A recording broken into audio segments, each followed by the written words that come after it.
Welcome to channel Veena's പഹേലി.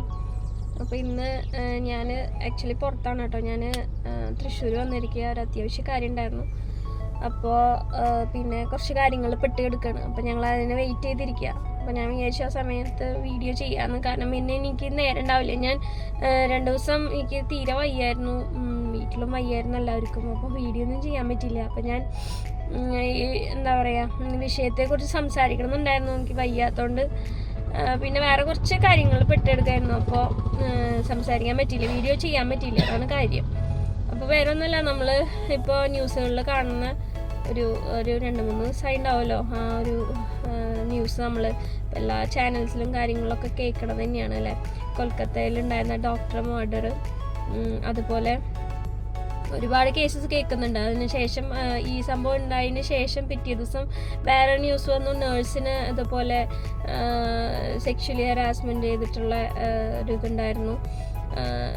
അപ്പോൾ പല ന്യൂസുകൾ അങ്ങനെ കേൾക്കുന്നുണ്ട്. അത് കഴിഞ്ഞ് പിന്നെ 2-3 ദിവസം കഴിഞ്ഞപ്പോഴാണ് പിന്നെ സിനിമ ഇൻഡസ്ട്രിയിൽ സ്ത്രീകൾക്കുള്ള ബുദ്ധിമുട്ടുകളും കാര്യങ്ങളൊക്കെ സംസാരിച്ച് കേട്ടത്. അപ്പോൾ എനിക്കൊരു കോള് വന്നപ്പോൾ ഞാനത് അറ്റൻഡ് ചെയ്തതാണ്. അപ്പോൾ അങ്ങനെ ഒരു കൊരിയർ ഉണ്ടായിരുന്നേ, അപ്പോൾ അത് എൻ്റെ വഴി പറഞ്ഞു കൊടുത്തതാണ്. അപ്പം നമ്മൾ സംസാരിച്ചത്, അപ്പോൾ നമുക്ക് ഇതിൽ നിന്നൊക്കെ മനസ്സിലാവുന്നത് എന്താണെന്ന് വെച്ചിട്ടുണ്ടെങ്കിൽ സ്ത്രീകൾക്ക് എവിടെയും എന്താ പറയുക, എവിടെയും അവർ സുരക്ഷിതരല്ല.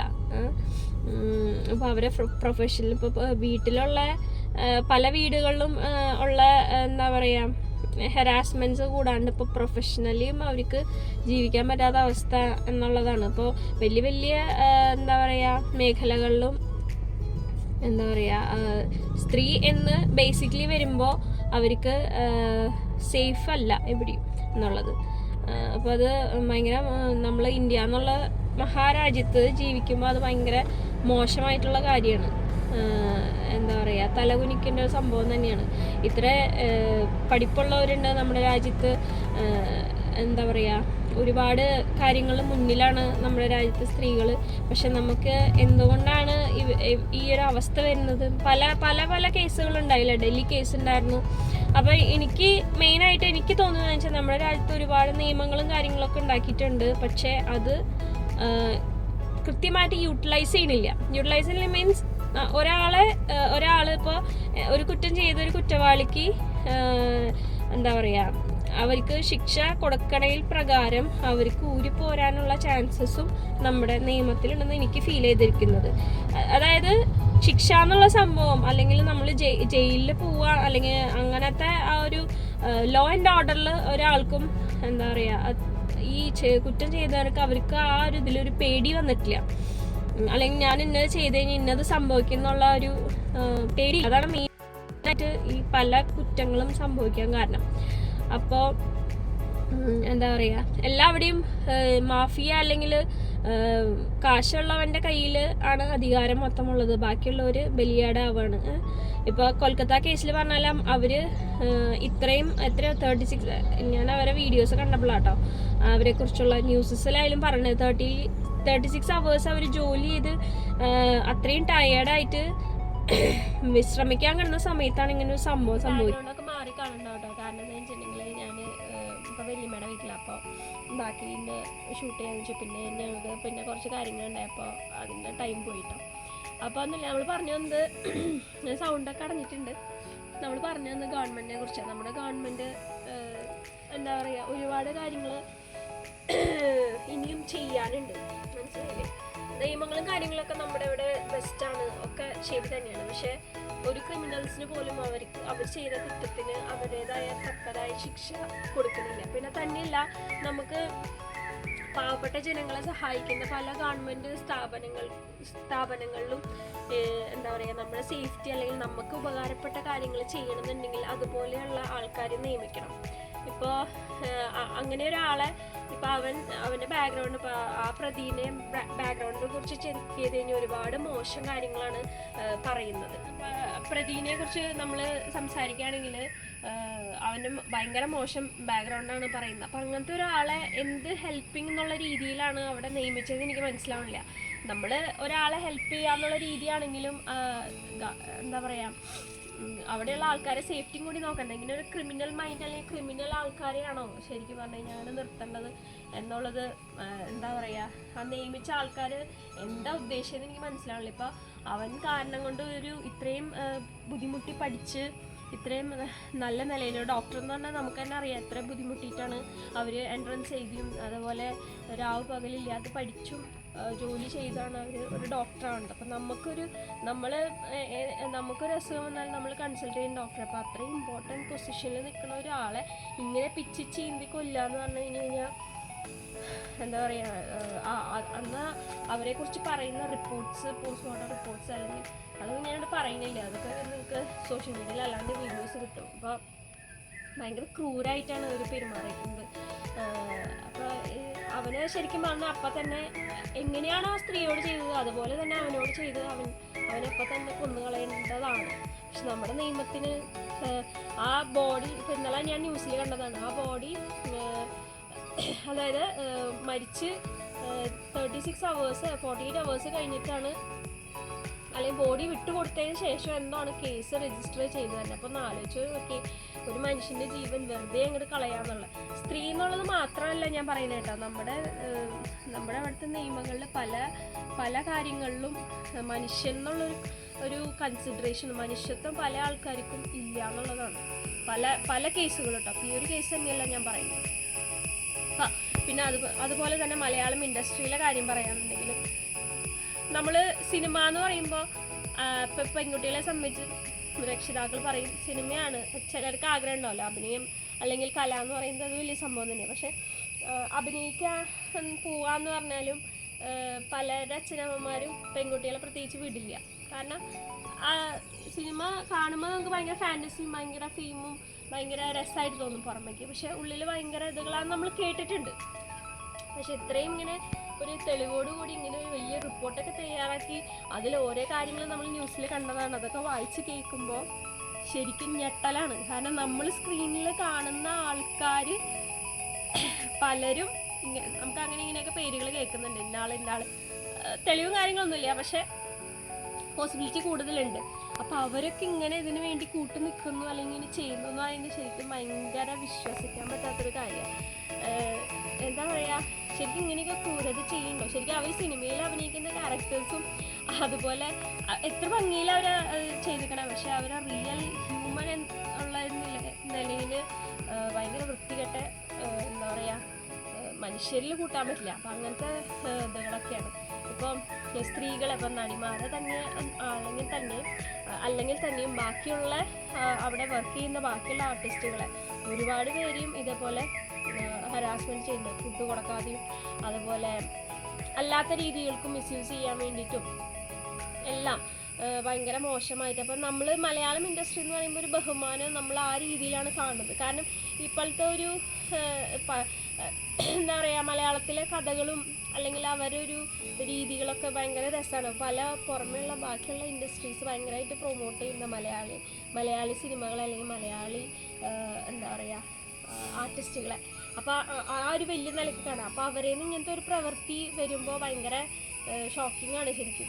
അപ്പോൾ അതും ഭയങ്കര ഷോക്കിംഗ് ന്യൂസായിരുന്നു. പ്രത്യേകിച്ച് സ്ത്രീകളോട് ഇങ്ങനെയൊക്കെ കാണിക്കണമെന്ന് പറയുമ്പോൾ എന്താ പറയുക, വിശ്വസിക്കാൻ പറ്റില്ല. എന്തായാലും അതിൻ്റെ റിപ്പോർട്ട്സും കാര്യങ്ങളൊക്കെ ഇത്ര നാൾ അവർ മൂടി വെച്ചാലും ഇപ്പോൾ പുറത്തേക്ക് കൊണ്ടുവന്നു. അപ്പോൾ എന്തായാലും എന്തെങ്കിലും ഒരു കാലത്ത് നമ്മൾ ചെയ്ത കാര്യങ്ങൾ പിന്നീടും ഇപ്പോൾ എന്താ പറയുക പുറത്തേക്ക് വരുന്നുള്ളത് എന്നുള്ള ബിഗ് എക്സാമ്പിളാണ് ഈ ഒരു എന്താ പറയുക ഈ ഒരു കമ്മീഷൻ ചെയ്ത റിപ്പോർട്ട് എന്ന് പറയുന്നത്. അപ്പോൾ എനിക്ക് തോന്നുന്നു 255 പേജുള്ള ഒരു റിപ്പോർട്ടാണ്.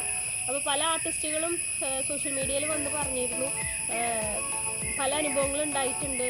പക്ഷെ പ്രതികരിക്കാൻ പറ്റില്ല. എന്ന് വെച്ച് കഴിഞ്ഞാൽ പ്രതികരിച്ച് കഴിഞ്ഞാൽ ഈ പറയുമ്പോൾ അവരുടെ കരിയറും അവരുടെ ഫാമിലിയും അവരാണ് ബുദ്ധിമുട്ടുന്നത്. അപ്പോൾ അതും ഒരു ബുദ്ധിമുട്ടുള്ള കാര്യമാണല്ലോ.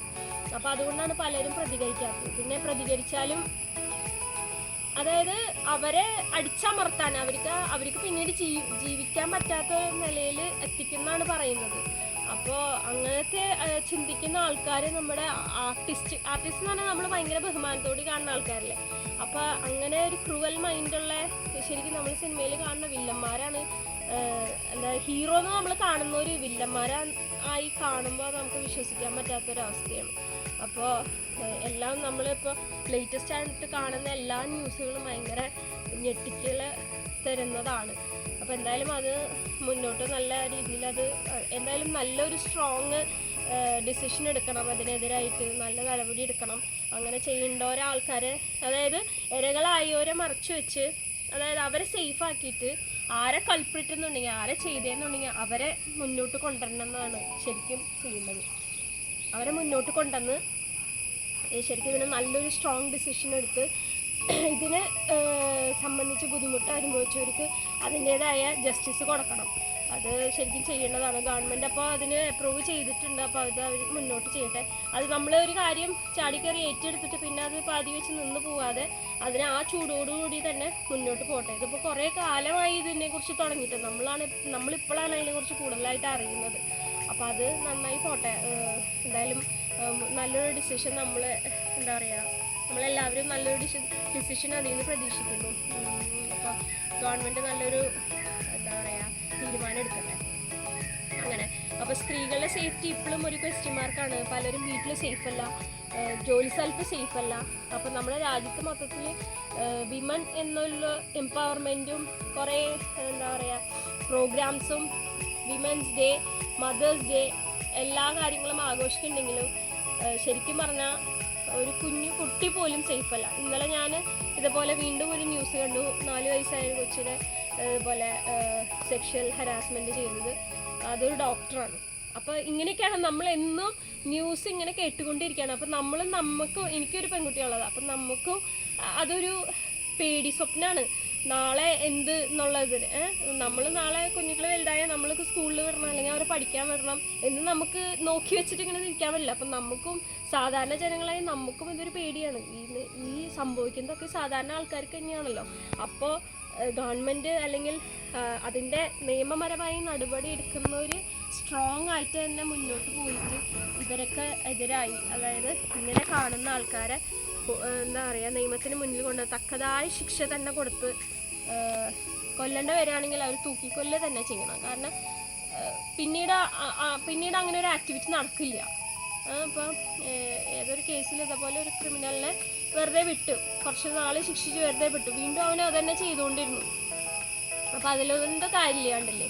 അപ്പോൾ ശരിക്കും പറയാൻ തെളിവുകളും കാര്യങ്ങളുണ്ട്. അത് നമ്മുടെ ഉദ്യോഗസ്ഥർ തന്നെ അത് മറക്കുകയാണ്. അതിന് ഇരയാവുന്ന ബാക്കിയുള്ളവർ, അവർക്കൊന്നും നഷ്ടപ്പെടാനില്ല. അപ്പോൾ നമ്മളൊക്കെ പേടിച്ച് ജീവിക്കേണ്ട ഒരു ഇതായിരുന്നു. എന്തിനാ സ്വാതന്ത്ര്യം കിട്ടിയാൽ നമ്മളിപ്പോൾ 77th സ്വാതന്ത്ര്യ ദിനം ആഘോഷിച്ചു. എന്ത് സ്വാതന്ത്ര്യം ഇതിലുള്ളത്? നമുക്ക് പേടിച്ച് ജീവിക്കേണ്ട അവസ്ഥയാണ്. പുറത്തേക്ക് ഇറങ്ങാൻ പറ്റില്ല. അപ്പോൾ നമ്മൾ ഒരു ടൈം കഴിഞ്ഞാൽ 12 മണി കഴിഞ്ഞ് പുറത്തേക്ക് ഇറങ്ങാൻ നമുക്ക് നമ്മുടെ ഇവിടെ ചോദിക്കണ ചോദ്യം വെച്ചാൽ എന്തിനാ അവൾ പുറത്തേക്ക് ഇറങ്ങി, എന്തിനാ അവൾ ഇങ്ങനത്തെ ഡ്രസ്സ് ഇട്ട്, അല്ലെങ്കിൽ എന്തിനാ അവൾ അങ്ങനെ ചെയ്ത്, ഇങ്ങനെ ചെയ്ത്. ഇത് ചോദിക്കുന്നതിന് മുന്നേ അവരുടെ ഒരു ആറ്റിറ്റ്യൂഡ് അല്ലെങ്കിൽ അങ്ങനത്തെ ഒരാൾക്കാരെ മാറ്റേണ്ട ഒരു എന്തെങ്കിലും കാര്യങ്ങൾ മുന്നോട്ട് ചെയ്യണം അല്ലേ. ഒന്നില്ലെങ്കിൽ എന്തെങ്കിലും അതിൻ്റെതായ നടപടികൾ ഇഷ്ടംപോലെ ഉണ്ട് എടുക്കാനായിട്ട്. അപ്പം അങ്ങനത്തെ എന്തെങ്കിലും കാര്യങ്ങളൊക്കെ ചെയ്യാം. പക്ഷേ അങ്ങനെയല്ല ചെയ്യുന്നത്. അത് ഭയങ്കര മോശമായിട്ടുള്ള കാര്യങ്ങൾ. ഇവിടെ സേഫ് അല്ല ശരിക്കും. അപ്പോൾ അതൊക്കെയാണ് എനിക്ക് പറയാനുള്ളത്. ഇതിനെക്കുറിച്ച് എല്ലാവരും വീഡിയോസ് ചെയ്യുന്നുണ്ട്, പറയുന്നുണ്ട്. ഞാൻ എൻ്റെ ഭാഗം നമ്മളെല്ലാവരും ഓരോരുത്തരും പറയണമല്ലേ. എൻ്റെ ഒരു വിശ്വാസം സോഷ്യൽ മീഡിയ എന്ന് പറഞ്ഞാൽ സ്ട്രോങ് പ്ലാറ്റ്ഫോമാണ് നമുക്ക് സംസാരിക്കാനുള്ളത്. അപ്പം നമ്മൾ എല്ലാവരും അതിനെ എന്താ പറയുക ഇങ്ങനൊരു നല്ലൊരു ഡിസിഷൻ, അതായത് സ്ത്രീകളുടെ ഒരു സേഫ്റ്റിക്ക് വേണ്ടിയിട്ട് നല്ലൊരു ഡിസിഷൻ ഗവൺമെൻറ് എടുക്കട്ടെ, അല്ലെങ്കിൽ അതിൻ്റേതായ ആൾക്കാർ എടുക്കട്ടെ എന്നുള്ളതിന് നമ്മളും ഒപ്പം നിൽക്കുന്നു. സാധാരണക്കാരായ നമ്മളായാലും വോയിസ് ഉയർത്തി സംസാരിക്കുന്നുണ്ട്. അപ്പോൾ എല്ലാവരും ഒത്തുകൂടി അതിന് നല്ലൊരു ഡിസിഷൻ എടുക്കട്ടെ എന്ന് ഞാനും പറയുന്നു. അപ്പോൾ അത്രയുള്ള ഇന്നത്തെ വീഡിയോ. ഞാൻ ആക്ച്വലി സംസാരിക്കാൻ വൈകി. ഞാൻ ഈ ന്യൂസ് കേട്ടെൻ്റെ പിറ്റേ ദിവസം തന്നെ ഇത് ചെയ്യണമെന്ന് വിചാരിച്ചിട്ടുണ്ടായിരുന്നു. പക്ഷെ എനിക്ക് കുറേ കാര്യങ്ങളുണ്ടായിരുന്നു, ഞാൻ വയ്യായിരുന്നു. കുറേ കാര്യങ്ങളുണ്ട് ഇത്ര ലാഗായിപ്പോയി. അപ്പം സോറി. പക്ഷേ മനസ്സിൽ ഒരുപാട് കാര്യങ്ങളുണ്ടായിരുന്നു. അതാണ് ഞാൻ വീഡിയോയിലൂടെ പറഞ്ഞത്. അപ്പോൾ ഇനിയെങ്കിലും ചെയ്യണം. ഒരുപാട് വൈകി, ഇപ്പം തന്നെ ഒരുപാട് വൈകി. ഇനിയുള്ള തലമുറയ്ക്കെങ്കിലും അവർക്ക് സമാധാനമായിട്ട് ഇവിടെ ജീവിക്കണ്ടേ അല്ലേ? അപ്പോൾ നമ്മൾക്ക് സ്വാതന്ത്ര്യം കിട്ടി എന്ന് പറയുന്നത് വെറുതെ ഒരു വാക്യമായി പോയി. അല്ലാതെ നമുക്കത് ശരിക്കും അത് എന്താ പറയുക ഉൾക്കൊള്ളാൻ പറ്റുന്നില്ല. അത് ഭയങ്കര ഒരു എന്താ പറയുക പോസിറ്റീവായിട്ട് ഇനി വരട്ടെ കാര്യങ്ങൾ. ഇനിയുള്ള നിയമങ്ങളെങ്കിലും നല്ല സ്ട്രോങ് ആയിട്ട് നടക്കാൻ പറ്റട്ടെ. എല്ലാവരും അതേപോലെ തന്നെ ചിന്തിക്കണം, അപ്പോഴത് പറ്റുള്ളൂ. ഓക്കെ, അപ്പോൾ അത്രയുള്ള ഇന്നത്തെ വീഡിയോ. അപ്പോൾ വീഡിയോ എല്ലാവർക്കും ഇഷ്ടമാവുമെന്ന് വിചാരിക്കുന്നു. ഇഷ്ടമാവുകയാണെങ്കിൽ ലൈക്ക് ചെയ്യുക, ഷെയർ ചെയ്യുക. അപ്പോൾ എല്ലാവരും പറയുന്ന പോലെ എല്ലാ കാര്യങ്ങളും തന്നെ ഞാനും പറഞ്ഞത്. എന്നാലും ഞാൻ എൻ്റെ ഭാഗത്തുനിന്ന് എൻ്റേതായ ഒരു എന്താ പറയുക ഞാനും പറയണമല്ലോ, എനിക്കും പറയാനുള്ളത് പറയണല്ലോ. അതുകൊണ്ടാണ് ഞാൻ ഈ വീഡിയോ എടുക്കാൻ കാരണം. ഓക്കെ, അപ്പോൾ അത്രേ ഉള്ളൂ. അപ്പോൾ നമുക്ക് നല്ലൊരു വീഡിയോ ആയിട്ട് കാണാം. Okay, by.